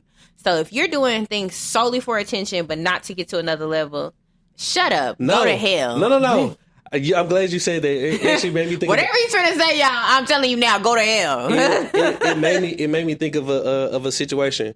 So we talked about the younger versus older thing, and this is the last thing I'm gonna say about it because there's not that much of a difference. But I was at dinner one time, and mind you, this was the first time we're meeting. This is our first dinner date, right? Very, very beautiful woman. She's gorgeous, very physically attractive. We're at dinner. We get to the table, all this shit. She pulls out a digital camera on our first date. Is she an influencer? To a certain extent. Okay, then. That's a different type of attention. On our first date? I don't give a damn. You should have asked her about her likes, dislikes, what the fuck she do before then. Because if you are aware of how to get a bag in these days, if that girl got to pull out her camera to get her money, if that's her only stream of income, if she trying to get it, baby. Because people make content on a daily basis about first dates. So that might be her content. We just might have missed it. She might not have told you. Should she have probably disclosed that to you? Hell yeah. But at the end of the day, people making plenty of money off that shit. Could you imagine Ice Bucket Dude? Could you imagine Who the fuck is that? The fucking, the schedule dude. Wake up 4:30 in the morning, ice bath my face, whatever. Imagine you and him hypothetically go out on a date. And the first date, he walk his buff ass in and he like, hey, can you take my pictures while we are like eating dinner throughout the night or whatever? You wouldn't think this a little off? The first time he's supposed to be getting to know you. You're an influencer. Take your own fucking pictures. Where's your assistant? You see the fucking double standard? No, it's not a double standard. Or the fucking... She took her own picture. No. If you took it? Yes. Oh, you a fool. Because I would tell her, bitch, please ain't your assistant. No. That's what I'm saying. She brought it and expected me to take her pictures. She brought it and expected you to take it. I thought she whipped it out and said, let me take a picture of my food before we eat. She pulled out a whole... No, I don't work for you, hoe. Take your own shit. Now, that's a whole different thing. She's tripping. But no, if you're an influencer, I expect people to disclose that when dating. Yeah. Disclose that. I don't know, because I don't have to do that shit, thank God. But, let people know what it is that you do. I tell people all the time, anytime I go to any type of event or anything like that, because I got my DJI in my camera, I got one of my Sonys in my camera, and I got 2 phones. And people might think that shit weird, because it's not completely normal now. Yeah. But, you's a fool. I get a check every month on the 15th from 3 different people. Yeah. Facebook, Instagram, and TikTok. I'm not missing it out because how you feel about anything. I don't give a fuck. So when it comes to that thing, I just think that shit should be disclosed. And if you want to have a quiet, non-influencer like date or situation and stuff like that, then you need to just say that. I think I don't 100% disagree with what you're saying. My only thing is that if it's the first date and like you said, you didn't disclose that, you know what I'm saying? So she's a weirdo. If it's our first date or if it's anybody's first date, take me out of the equation. If I go on a date or if people go on a date together, I think it's tacky and out of place. No, I agree. To pull out whatever and be like, hey, I'm making content while we're on our first fucking date together and we're supposed to be trying to get to know each other. I agree. Because she did not disclose that. Yeah. But there are plenty. Have you not seen the content that people make on first dates? I think it's fucking weird. I think it's an influencer. No, I think they're doing it for content. They're doing it. Y'all just on an episode of Punk'd and you don't know it. And there are plenty of people, and I think it's a dude that started this. He made content about going on dates, first dates. That's all he does. Make content about going on weird first as dates. fuck. How is it weird? When you're on a date, it's a very vulnerable. Get your bag. Get a bag. It is. It's YouTubers making the millions of dollars we were talking about earlier. There is people, and once again, I personally don't have to like it, and I can. That person's not for you. I can dislike it and not knock it, right? And so if that's what somebody does, and there's somebody out there who's cool with it, fine, date that person. They're just not for you. You pulling a camera out on our first date, if this is a real, because obviously you're not, if you make content out of this, you're not dating these women to genuinely get to know them. You're making content with these hoes. Yeah. So that already, But they don't know that. They already like put you in the lame category to me. Yeah. Because you're using these women for content. Yeah. So are you using this first date as content, or are you actually here to have a conversation, which goes back to, hey, bad bitch or handsome nigga, fucking no brain, conversation is whack because you sit here fucking thinking about Twitter and fucking threads. You know what I'm saying? Like, you ain't thinking about what the fuck I'm asking you and what your 5-year plan is. You ain't even hear me ask you that. I've seen people who create the first date content, find their person, and then they end up going on 6, 7, 8 dates, and then that person becomes their girlfriend or boyfriend after making the content after a while. So, I mean, yes and no. Some people might be doing it to do both. I don't know. But I feel like people should disclose that, because who said I want to be on your video? Who said I want to be a part of your content? Who said I want my story to be told? So who I think said that I wanted to spend my night shooting fucking content? You shouldn't be shooting nobody content anyway, ho, unless I'm getting a check, payroll. You gotta be fucked up. So she would have had me fucked up from the jump. No, absolutely not. So I'm not against the influencer shit. Like, I don't got no quarrels with it at all. I think it's time and place. That's the only thing. No, for sure. But anyway, while we talking about social media clout, Tory Lanez and Meg. I'm gonna get canceled. We're gonna get canceled. I'm gonna get canceled. With everything now, and to be honest, I want to be careful with this. If I'm being completely honest, like, all jokes aside, I want to be gentle and I want to be careful and I want to be considerate of it, right? It's sad that she got shot. Yes. Whatever happened, right? It's unfortunate that that happened. Now, with everything that has been brought to light and how adamant his team is about evidence that might have been left out, new evidence that could be being brought forward, whatever the case may be, how do you feel about it overall? How I felt about it before was I always thought it was some bullshit. I'm gonna be honest. I don't care if I get canceled. Yeah. Ain't none of y'all my friends, no way. So, hopefully not. Some bullshit in the sense of, like, the situation didn't happen the way. Bullshit, the situation never happened the way anybody said. There were drugs and alcohol involved. Heavy alcohol involved. Yeah. Nobody knows what happened. You know what I'm saying? A gun went off. Grazed a foot, shot a foot, whatever. Yeah. A gun went off. Somebody was bleeding. We know that for sure. Megan Thee Stallion was bleeding. Yeah. So, I remember the last time I was drunk as fuck. Baby, y'all could do anything to me. Yeah. And y'all just had to tell me about it when I woke up. Yeah. You know, when I got up or whatever. Like, it was parts of it that I remember and parts of it that I don't remember. I would have preferred if everyone involved would have just said that we were drinking and we were doing this drug or we were doing this. Emotions were higher. And to be honest, we don't know what the fuck happened. And I think that would have been better for everybody involved. Yeah. Because now it's this huge mess. Now she's a liar. Now he's, somebody who hates women. All these different things. I think this shit is goofy. Yeah. And I'm ready for us to wrap this shit up. Yeah, honestly. Honestly, wrap it up. Yeah. Now, do I think that, and I think this is another black person thing. He's not an American black, but I mean, I guess he's had enough of an American experience. This whole protecting people and not involving the police for whatever street cred or whatever may have you, or protecting somebody who don't. Fuck you. You going to jail fooling around with me. I don't give a damn. I don't care if you a woman, a child, whatever. Corey pick up a gun tomorrow and she decides somebody shoot her. Hey, I love her to death, but she did it, not me. I'm not going to jail for you. Yeah. He's stupid. I'm not going to jail for it. So, but some people are saying, I don't know, because I'm not one of those people who reason to, I personally do not care for celebrity news and shit like that. I don't give solitary fuck. I don't want this show to become that, and it's not going to become that. But I just think that it's such a strong topic. Yeah. And I would love to take it off of Meg and Tory specifically. Yeah. And like you said, there's a deeper underlying thing here. And I think one of the deeper underlying thing is that, like, it's uncool to support the black man in the situation until that man is your son, your brother, your cousin, your dad, whoever the case is, and then now all of a sudden you want people to have empathy and all this other shit.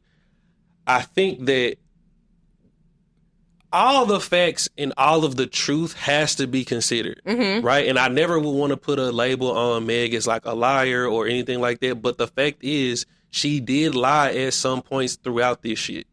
We have to take that into consideration. We have to take into consideration that the two people who are the loudest, I don't think had anything to do with the incident, which are Tori and Meg. The other girl is fucking MIA. Asked for. And she pleaded the fifth. Who pleads the fifth? Asked for fucking immunity. And all this other weird shit. And we're sitting here arguing about like, oh, did he do it? Did he write it? Blah, blah, blah. Like, no, let's look at this motherfucker that's not saying anything and look more into her and figure out why you so damn quiet and why you don't want to say nothing. So that's my thing. And I think that like a lot of black women feel because of the gender war shit that's going on, a lot of people felt the need to pick a side. You know what I'm saying? And there's women who I don't even think it's just that. I don't even think it's just a gender war thing. Because, you know, we women are not canceling Chris Brown. There are so many women who are not canceling Chris Brown. So I don't think Trey Songz is on we're tour not canceling right now. We're not canceling. I don't think it's a gender war thing. I think it's more of like an artist came up. We really, really like this artist, and so many artists now we're no longer that whole separate the art from the artist. Yeah, it's no longer a thing. So if it came out there for real, she's a liar. That means we gotta get rid of her altogether. And women ain't ready to do that. They ain't ready to do that. They don't want to do that. I personally don't give a fuck. I've seen women say that even if it came out that she was 100% lying and she 100% didn't get shot, they were still going to support her. Exactly. And I think they that's scary. Don't want to do that. I definitely think that's scary because it's bitches that, cry wolf when it comes to rape and stuff like that all the time. So I don't really care for that shit. But, And it's so fucking unfortunate for, like, women who, not even just women, people in general, men and women who go through shit for real. And you know what I'm saying? And it's like, bro, I feel like there's such low hanging fruit to just be like. And everybody says the reasons that they think that she's telling the truth are the reasons that I think that she's lying. So they're like, oh, her mom died. Oh, her grandma died or whatever. So that's, she has no one.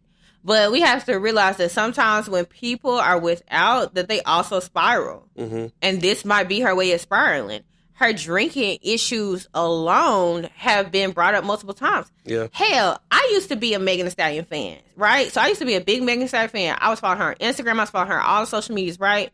And I was really invested in her team. I was looking at all the people on her team. None of the people that she were on her original team are no longer on her team. They all left. She didn't fire them. They all left. All these people left. And they all left because of issue or problem that they had with her.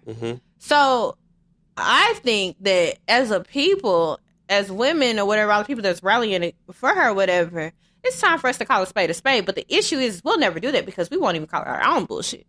So... keep making the songs, I guess, girl, so we can keep on shaking our ass to it because speaking some shit right now. Hell, she could have shot herself in the fucking foot because once we always talk about celebrity sacrifices and how they get to where they have to be. Hell, how we know she didn't do that to her motherfucking self? You know what I'm saying? Like, I'm not saying that this shit was what happened because I don't know what the fuck happened. I wasn't there. I don't give a damn. But her career completely elevated once she got shot in the foot. Oh. Poor Megan Thee Stallion. She got shot in the foot. This is even more principle that y'all hate black women. Yada, yada. Like, come on, y'all. I think what I would like to say to all that is like, man, I think that this is a reminder that we as men and, I'm a black man, so black men, we have to be very careful about the situations we put ourselves in when it comes to these women. You know what I'm saying? And like, with the situation being what it was and what we know of it, he shouldn't have left with her to begin with. No, for sure. Like, you should have sent her on her way, let her be mad. At least you somewhere safe, she somewhere safe. You know what I'm saying? The whole, what's the rapper that got shot being at the girl's apartment? Not Trouble.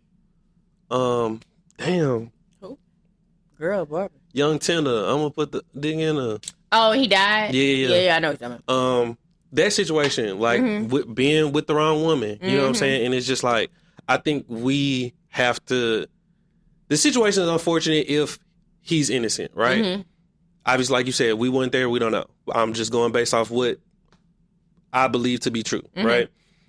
I think there is some accountability on the end of like, hey, bro, you got to be more responsible about the situations you put yourself in when it comes to women, your dating life, whatever the case may be. Yeah, because if the little side story is true that he was fucking both of them, you should never have been anywhere with both of them. And you flirting with the girl whose party y'all's at. You doing too much. You just wilding. You wilding. So something, whether it was this or something else, was bound to happen that night anyway. Sure.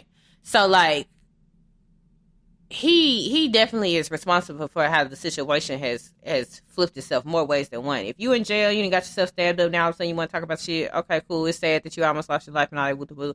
But you should never have told them people what really happened, because I would have been, if you were cognizant enough to know, if you were the cognizant person enough to know that you weren't the person who picked up the gun and shot her in her fucking foot or whatever may have you. Yeah.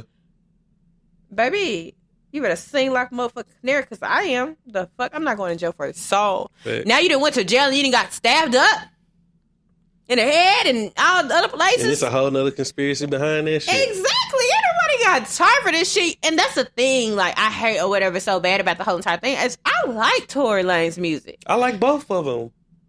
I'm more of a Tory. I've been a Tory fan since 2013. Yeah. But I like both. I used to like Megan Thee Stallion. I'm not that much anymore. I don't have an issue. Let me say, Yeah, I don't have an issue. I don't have an issue. I don't have an issue with Meg. I don't. If she make a song and it's good, I will listen to it. But I'm not going to run and go get her album as soon as she drops. But I don't have an issue with her. Yeah. But I am a fan of Tory, so you know what I'm saying. Yeah, it's unfortunate because now you got to make music through the jail cell, because he wouldn't be able to get out anyway because he went to jail because of possession of a gun, firearm with his visa. Yeah. So I mean, it's over with for his ass anyway. Yeah. But to one of the next topics was the Kelsey and Meg being friends or whatever, right? Toxic friendships in the black community, like how you smashing your homegirls dude and y'all still running around together.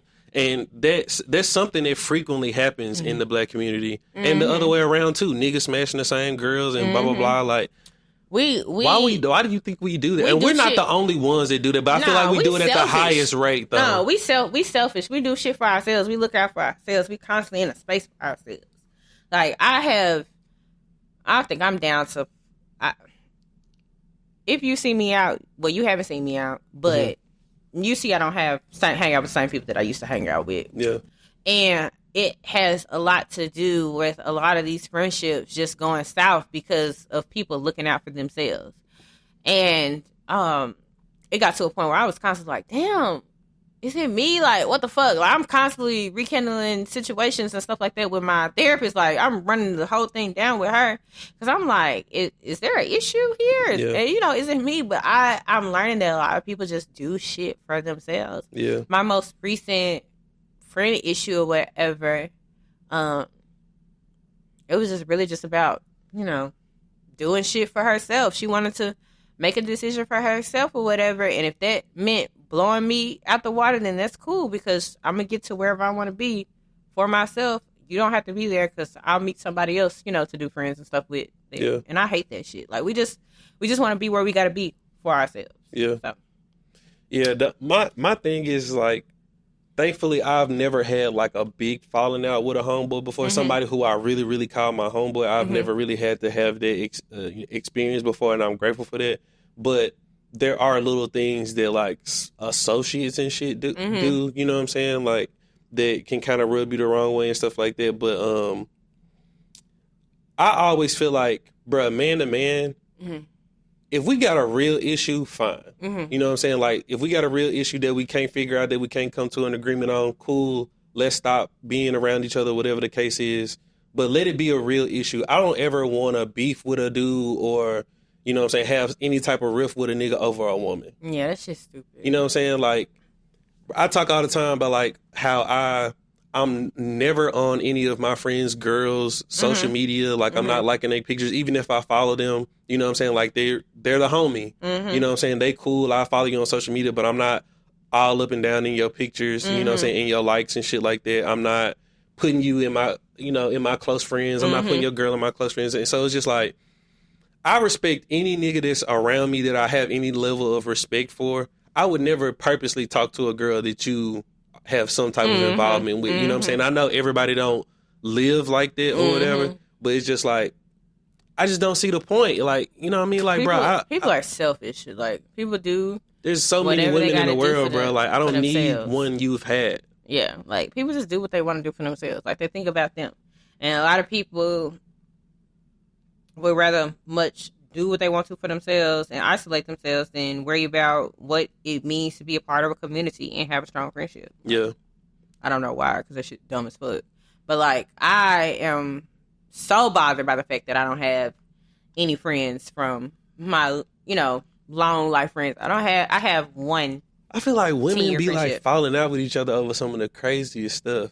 We'll have a conversation after the camera and stuff. Okay, cool.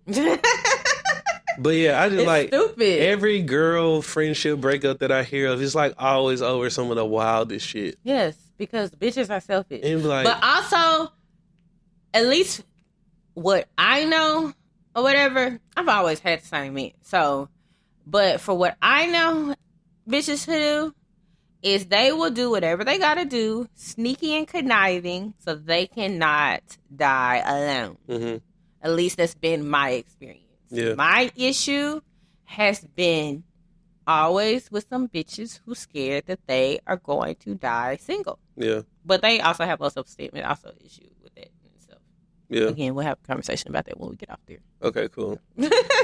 But yeah, like, it's, I don't know. I don't really understand it. You know I don't get it either. I think it's just like, you know, I think that, for example, we see a lot of women, I don't know about you, but I personally see a lot of women who will forgive their nigga for doing some of the shady ass shit and will not forgive their friend. Yeah. It's fuck that bitch all day, every day long. Because people are scared to be alone. Especially nowadays, like, if you think you found somebody, or even if you ain't, and what I find is people will risk a friendship for a nigga they've been talking to for a month. Yeah. I've seen and that I'm too. like, damn, that nigga must really be laying down some pipe you ain't had in a long ass time. Yeah. But and niggas be mad about women and shit like that. Like, okay, you might find this girl extremely attractive, and I got her, and you still just like, bro, you just can't control yourself to the point where like you just gotta have a two.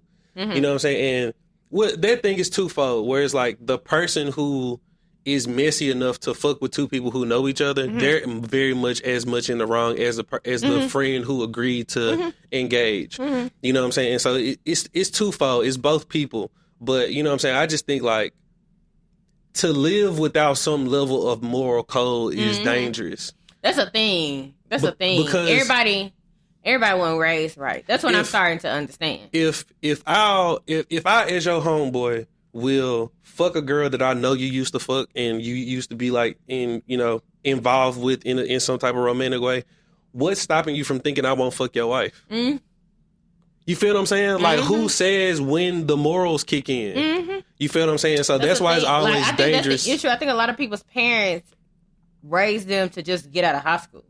I don't think people were taught life skills like that. I meet people every day who don't know how to do basic ass things. Yeah. And with not knowing how to do basic ass things come not having a real idea of moral code. Yeah. And I think that's what it is. I think that people don't have any morals to go off of because they don't know what to fucking go off of. Yeah. Because if your mama was washing all your clothes for you and she never had a conversation with you about properly wiping your ass and shit, yeah, there's a moral code to properly wiping your ass. It's called not being trifling. Yeah. So if she's not even doing that, then the other moral shit just completely goes out the window. Yeah. It's about what's morally right to her, and it might not even come in a conversation with your child because they're a child. Mm-hmm. So it's just, I really think it's about that. I think a lot of times we have to treat kids like kids because they need to grow with a kid experience, but sometimes they need to have a little adult experience every now and then. Yeah. Like, I